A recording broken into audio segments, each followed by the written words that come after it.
So if you're like me, for the last 2 months, your feeds, they've looked a lot like this, and you're getting very close to pulling the trigger. Click me. But you can't decide between this one, or just using more of this one, because, well, one of them you already got, and the other two, they might as well be the same camera. So let me help you, because I am a rare creator, influencer, whatever the hell you want to call me, who hasn't been paid by either of these companies to try to sell you these cameras. I just want you to get a camera you're actually going to use. And the first step towards that is figuring out if this form factor is right for you at all. Because with moving parts comes breaking parts. Yikes. Yeah, within an hour of having the Osmo Pocket 4P, I dropped it on the beach. And a whole bunch of sand got stuck in just about every part of it, which meant that every time I'd go to turn it on, the camera would sense that something was wrong, and it'd freeze the gimbal. Then there was this drop of the Luna Ultra's remote. Not my best work, but in that vein, if you want to go underwater, if you're rough on your gear, then you don't want one of these. You want one of these. I think GoPro has the best color science. It's the most natural looking. DJI has the smallest form factor. And Insta360 has the best screen if you like looking at yourself. I'll talk about apps and data and even packaging in a later section, and that might tip your scales, but for now, let's get back to those gimbal cameras. These cameras, these are for slightly more cautious folks who want cinematic footage, some depth of field, stabilization. They don't want to carry a heavy kit around or have to change lenses. And side by side, the good news and bad news is that footage from these cameras is incredibly comparable. Today we are going to take a ferry to an island that's across a waterway. I have no idea where we're going. Toronto's only clothing optional beach? How do I get to Hamlin's Point? You can pixel peep for days, and you could find slight differences, like the Luna sharper here. And the contrast levels from the Osmo Pocket are way more natural here. You can get picky about skin tones. You can watch YouTube video after YouTube video about how there's better dynamic range from the Osmo Pocket P, and that is a fact. But I guarantee, at the end of the day, if you dial in your settings, you shoot and log, you could get almost the same image with either one of these cameras. But in true Insta360 fashion, there is a hardware trick here that might be worth its higher price and might make you not worry too much about log footage at all. I did not realize how much I needed cameras with detachable screens until I started using this one. I had to film a laptop in public, so I put the remote on the keyboard, and I was able to frame with me already in place in the shot. Then I was able to work this angle with the camera up in the trees. It was easier to do car stuff. This little remote is unbelievably helpful.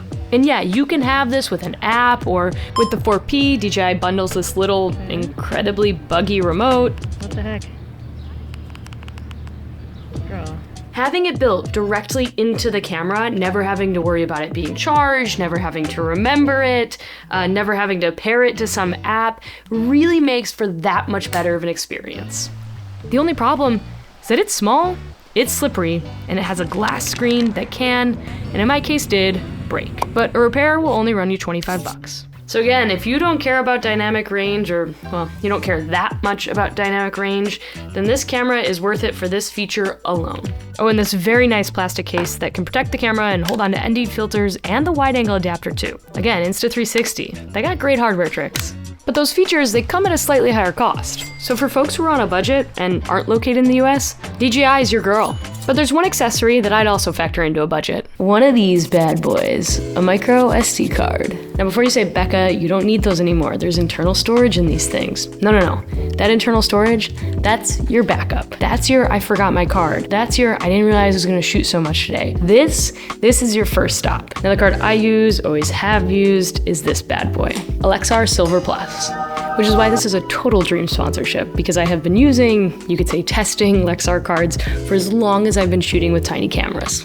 The Silver Plus line works really well for action cameras because it's rated V30, which means it's going to be fast enough for any prosumer. Yeah, in any storage size you need, Lexar's got you covered. Anywhere from 64 gigs all the way up to my prized possession, a 2 terabyte version that can read at up to 255 megabytes per second, which makes it the fastest 2 terabyte micro SD card available right now. Oh my God. 86 hours. So anything coming from one of these to this card is gonna transfer just fine. And when you put it into your computer, it's gonna go onto your hard drive real quick. There's a link down in my bio if you need a new card to pair it with your new camera.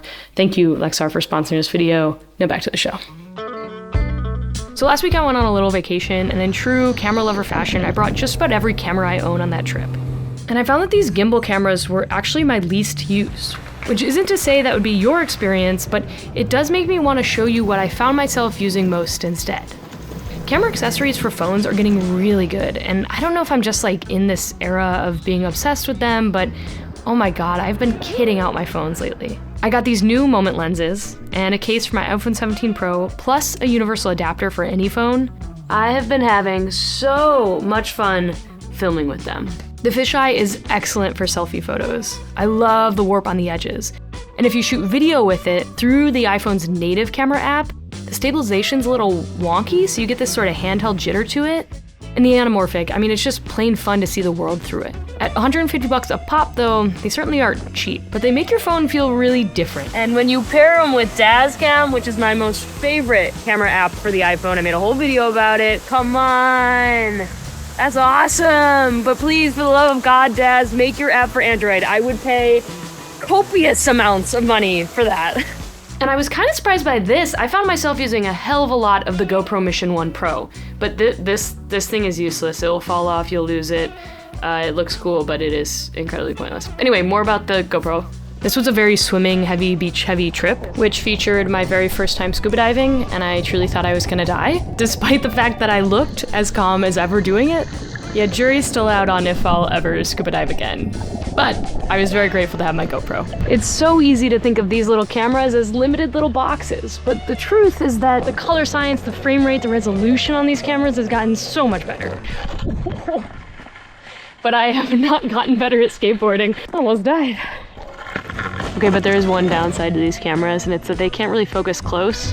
Gotta be like arm's length away to be in focus, so keep that in mind. So if you don't need loads of depth of field or you don't need a tele lens, then yeah, I wouldn't sleep on one of these. And fun fact, I filmed my entire bike trip video where I rode an e-bike powered by the sun, 500 miles, entirely on the Osmo Action 5 Pro. And that's one of my most viewed videos, which further proves that story is king. Okay, but you do want depth, you do want stability, you do want cinematic looks, you want a tele, then yeah, one of these sorts of cameras might just be perfect for you. And it's kind of a no-brainer which one you should go with if you ask me. Oh, but we haven't talked about apps yet. Well, it'll come as a surprise to no one that the apps are almost identical. Related though, is this. When you turn on a DJI device for the first time, you only have 5 power-ups before you have to connect it to an app.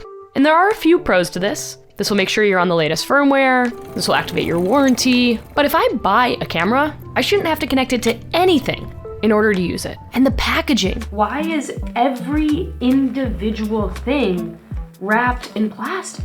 Insta360 and DJI are both guilty of this. This could so easily be paper and then not last for eternity in our oceans, our landfills, our bodies. But if you don't care about the earth, and you've made it this far in the video and you're like, Becca, please just tell me where the swimming hole is, / tell me what camera to buy, well, the choice is quite simple.